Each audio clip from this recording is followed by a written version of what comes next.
আসসালামু আলাইকুম, আমি আরশাদ মালিক। ব্রেকডাউন পদ্ধতিতে আজকে আমার দ্বিতীয় ভিডিও।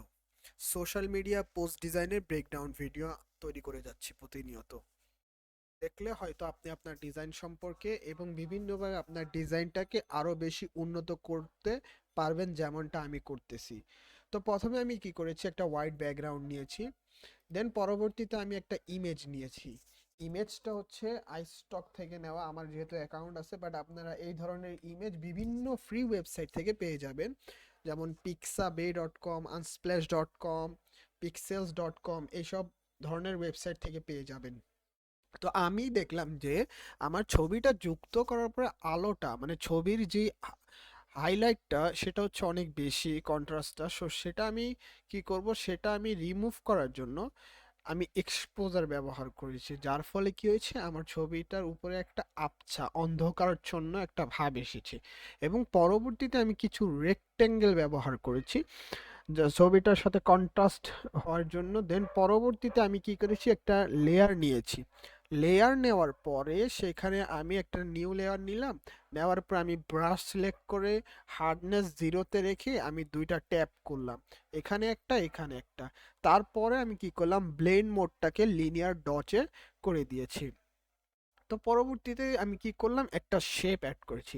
এখানে অবশ্যই দুইটা শেপ আমি যদি, যেহেতু এই যে এখানে কিভাবে তৈরি করতে হয় সেটা যদি আমি আপনাকে আবার দেখাই, তাহলে আপনাকে কি করতে হবে, পেইন্ট টুল সিলেক্ট করবেন। দেন আমি এখানে আসলাম, আসার পরে আমি যেটা ব্যবহার করতেছি সেটা হচ্ছে কার্ভেচার পেইন্ট টুল। সো আমি স্বাভাবিকভাবে এটাকে এভাবে ক্লিক করলাম। সরি, ফিলটাকে আমরা এটাকে নান করে স্ট্রোকটাকে আমরা অন করব। ধরুন আমি এই স্ট্রোকটাকে, তো এই এই আমার তো হয়ে গেছে। দেন আমি এখানে যাব, স্ট্রোকের যে অপশনটা সেখান থেকে আমি এটা সিলেক্ট করলাম। তো সিলেক্ট করার পর এবার আমার শেপের পালা। তো শেপ থেকে ফিলে যাব এবং সিলেক্ট করব। সরি, কন্ট্রোল জেড করছি।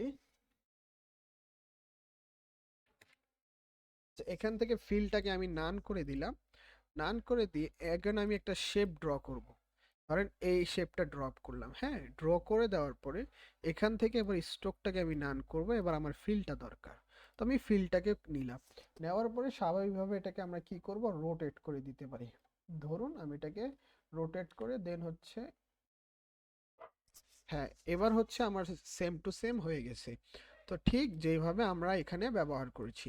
তো আমার কালারটা ভিন্ন হওয়াতে আমি কি করলাম, দুইটাকে স্মার্ট অবজেক্ট করে আমি একটা কালার ওভারলে দিলাম, মানে ওই দুইটা আইকনের উপরে বা শেপের উপরে আমার কালারটা চলে আসবে, সেটা হচ্ছে হোয়াইট কালার ব্যবহার করেছি।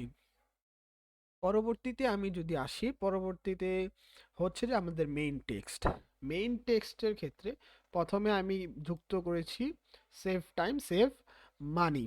তো তারপর হচ্ছে যুক্ত করেছি, অবশ্যই আমি ফন্ট ফ্যামিলিটার কথা বলে দিই, সেটা হচ্ছে ব্রিকোলেজ গ্রোটেস্কিউ, এমন একটা নাম হবে, এখানে আপনারা দেখে নিতে পারেন, ফ্রি ফন্ট।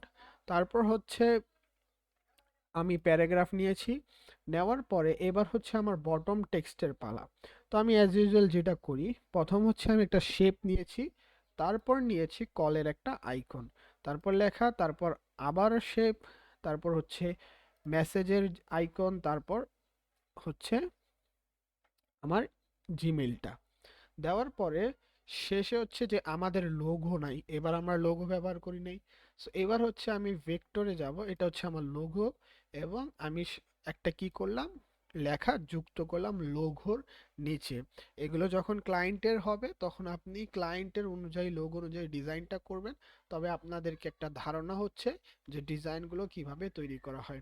তো আজকের ভিডিওটা এখানেই ছিল, চ্যালেঞ্জ নাম্বার 2। পরবর্তীতে আমরা চ্যালেঞ্জ নাম্বার 3-তে চলে যাব।